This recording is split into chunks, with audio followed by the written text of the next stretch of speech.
Assalamualaikum warahmatullahi wabarakatuh. Nama saya Nurul Atira binti Muhammad Syukri bernombor matrik C19E0641. Dokumentari ini merupakan pentaksiran akhir bagi kursus warisan budaya dan masyarakat peribumi. Saya memilih masyarakat kaum Kenyah di Sarawak dan Kalimantan, Indonesia. Baiklah, kita mulakan dengan pengenalan atau maksud bagi masyarakat peribumi. Masyarakat peribumi merujuk kepada sesuatu wilayah yang dituntut serta peribumi yang ditakdirkan sebagai Aboriginal, iaitu para penduduk asal Aborigines yang telah wujud di sesuatu negeri sejak awal lagi. Sarawak mempunyai etnik paling banyak di Malaysia selain terdiri daripada kaum utama iaitu Melayu, Cina dan India. Etnik di Sarawak terbahagi kepada 4 mengikut kawasan penempatan iaitu pesisir pantai, lembah sungai, daerah pendalaman dan kawasan tinggi. Antara kumpulan etnik yang ada di Sarawak adalah Iban, Bidayuh, Melanau, Orang Ulu, seperti Penan,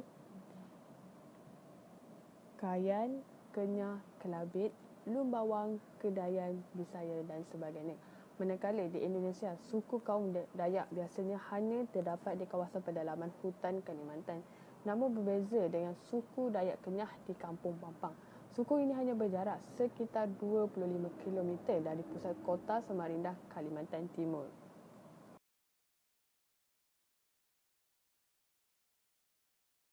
Latar belakang atau asal-usul masyarakat ini.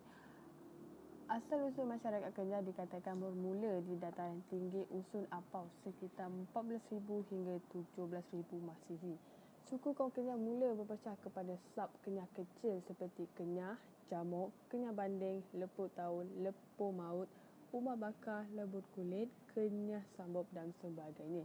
Semasa pemerintahan Raja Brok, suku kaum Kenyah telah berpecah kerana menentang penguasaan Raja Brok ke bahagian pendalaman Sarawak, iaitu di dataran tinggi Usun Apau. Suku kaum Kenyah mempunyai budaya yang amat serupa dengan suku kaum Kayan walaupun bahasa mereka berbeza kerana mereka pada asalnya sebahagian daripada suku kaum Kenyah.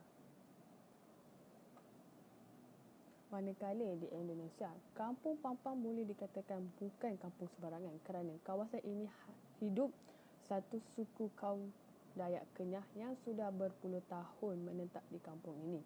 Kampung Pampang dikatakan didirikan hasil penghijrahan suku Dayak Kenyah dari Apau Kayan, Kabupaten Bulungan, Kalimantan Utara pada tahun 1967.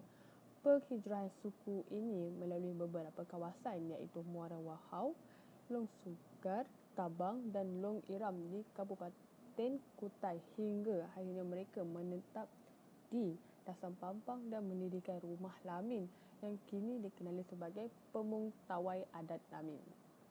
Seterusnya kita akan menerangkan dari aspek ekonomi, sosial dan budaya. Dari segi kepercayaan agama, dahulunya ramai etnik Kenyah menganuti satu agama pagan yang dinamakan Bungan Malan Perselong Luan. Pada tradisinya, masyarakat Kenyah merupakan masyarakat yang percaya kepada kepercayaan animisme, di mana mereka percaya bahawa semua yang ada di sisi mereka mempunyai roh yang tersendiri. Masyarakat asli Kenyah amat percaya kepada tanda-tanda alam, di mana setiap keanehan alam akan memberi makna atau maksud. Kehidupan harian masyarakat asli Kenyah secara amnya ditentukan oleh kepercayaan tersebut. Namun, setelah kedatangan misionari di bumi Sarawak maupun Indonesia, ramai antara mereka yang telah memeluk agama Kristian sebagai paduan kehidupan mereka. Walaupun begitu, etnik Kenyah masih lagi melestarikan segala tradisi dan budaya pagan mereka asalkan tidak bertentangan dengan ajaran agama yang mereka anuti sekarang. Masyarakat Kenyah juga turut mengutamakan strata dalam upacara perkebumian. Salung iaitu satu struktur kayu seperti kotak dan berbumbung dibina untuk menyimpan segala benda milik si mati dalam kalangan Kenyah dan Kayan. Menurut kepercayaan mereka, si mati akan berasa gembira sekiranya barang yang disayangi ada bersamanya dan barang kubur ini akan membantu mereka di alam lain yang bakal mereka harungi. Bagi mereka yang ditinggalkan, terutamanya keluarga terdekat, setiap barang milik si mati tidak harus berada di rumah kerana ia pasti mengundang rasa sedih dan rindu pada si mati.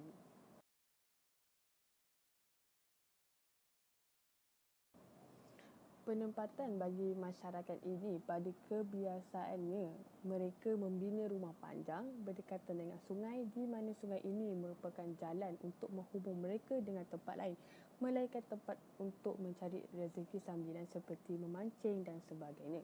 Masyarakat asli Kenyah merupakan satu lagi masyarakat yang tinggal di dalam rumah panjang.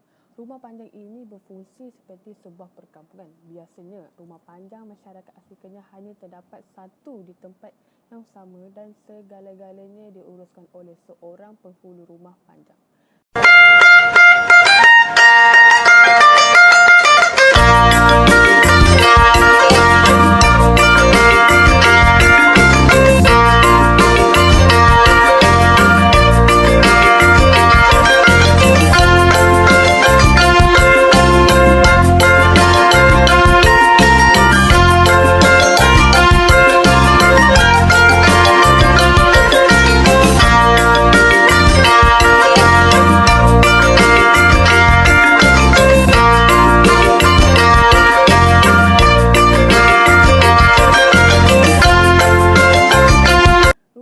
Masyarakat asli Kenyah merupakan sebuah rumah panjang berukuran sehingga 1,200 kaki yang didirikan di atas tiang-tiang kayu keras seperti kayu belian.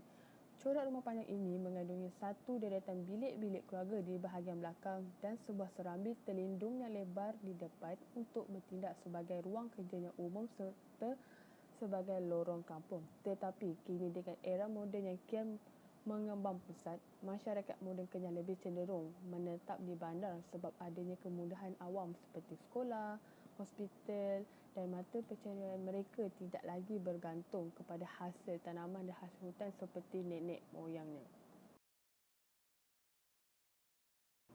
Kegiatan ekonomi yang sering kali dilakukan oleh kaum ini pula, ekonomi tradisi Kenyah berdasarkan penanaman padi, bukit di kawasan lereng atau cerai hutan.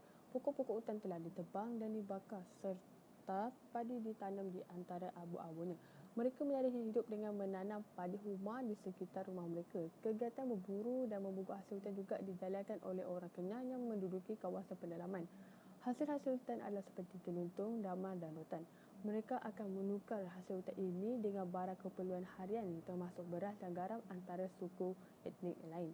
Orang Kenyah yang banyak melibatkan diri dalam kegiatan pertanian ini juga giat menanam jagung, ubi kayu dan tembakau.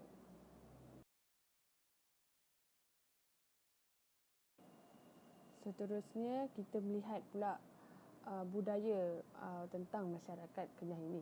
Okay. Proses perkahwinan kaum Kenyah dimulai dengan mutoleto. Ia adalah sama maksud dengan merisik. Di peringkat ini, ibu bapa, saudara mara dan sahabat baik pihak lelaki akan datang ke rumah keluarga perempuan bagi menyampaikan hajat untuk menjadikan anak perempuan mereka sebagai menantu. Sekiranya pihak perempuan setuju, ibu bapa kedua-dua pihak akan berjumpa parin umar iaitu ketua kaum secara bersendiri atau bersama bagi memaklumkan tentang perkahwinan anak mereka. Setelah upacara mutoleto selesai, proses atep hawau atau terbuku teh iaitu upacara pemberian pertunangan daripada lelaki kepada perempuan di hadapan parin umar tadi menandakan pasangan tersebut sudah mempunyai ikatan pertunangan.